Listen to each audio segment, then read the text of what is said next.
Well, Memorial Day weekend, Traverse City will host the annual Bayshore Marathon, Half Marathon, and 10K running events. On our website, UpNorthLive.com, we've launched a 16-week-long training program for each of those races. There are 3 of us involved in the program. Up North Live's Ann, who's running her first ever 10K. Lauren, a mother of 2, who's running her first half.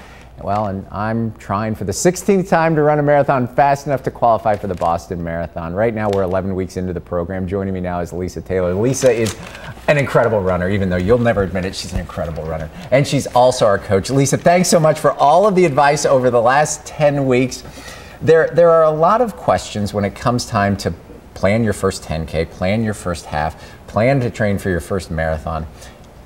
What is the best ideal training program? And that's a trick question, isn't it? Yes, it is. Right, because there are literally hundreds of different theories of what is the best training program, and there isn't a best training program. However, if you believe in what you've chosen to follow, that's the key, is if you believe it, it's going to work. For all of these, for our three training programs, we have 3 very distinct distances. We have a 10K, a half marathon, and a full marathon. In our entire training program, we will never run the entire length of the race. Why is that? Well, let's start first with the marathon. If you were to train 26.2 miles in your training in the weeks leading up to, in one session, you would just become at risk for injury, for a breakdown to occur, because some scientists and theory has shown us that once you get beyond about 2 hours and 30 minutes or 3 hours of training, there is a diminished return on the training that you're going to put in. And rather than really do something for you, you put yourself at risk for having something happen to you.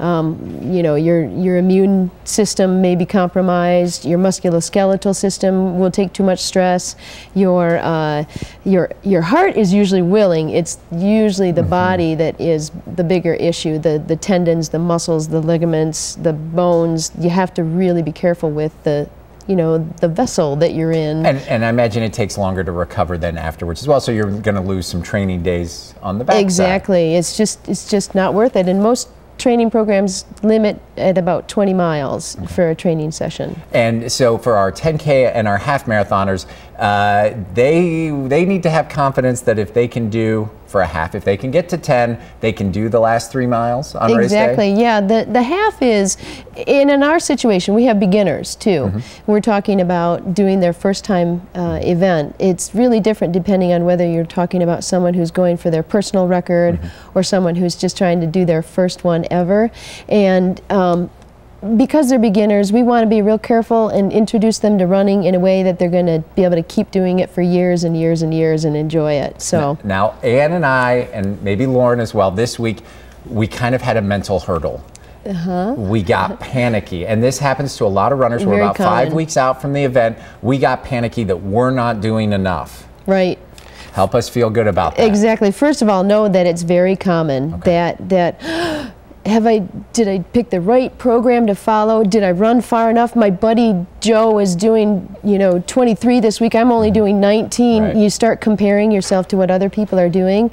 And this is where it really helps to have someone watching over you, a coach, a friend, whatever you've chosen, to know that you just have to kind of reel yourself in and look at all the other things that you've been doing with your training that are going to give you a benefit on race day. And there's so many special things that happen on race day that mentally you're going to be able to get through it with no problem. All right, well, we still have some training and running to do. And Lisa, thank you so much for coming in. For more on our Race to Bayshore program, including nutritional tips, our stretch of the weeks, we've been blogging, plus updates on how all the runners are doing. All you have to do is go to our website, UpNorthLive.com. Lisa, thanks again for being here. You're welcome. Thanks. Erica?